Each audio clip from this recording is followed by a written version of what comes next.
Factor 12m squared plus 20m plus 3.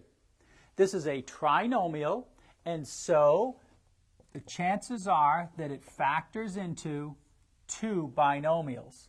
I'm going to start backwards here because with the plus 3, we know it's plus 1 and plus 3 in order to have the product be 3. The question now becomes, for 12m squared, we have many choices. 1 times 12, 2 times 6, 3 times 4. We need, however, to have a plus 20m in the middle. If I put 6m here, then the outer term would be 18m. I would put 2m here, which gives us an inner term of 2m, plus the outer term of 18m for 20m. 6 times 2 gives us the 12. So the factored form would be 6m plus 1 times 2m plus 3.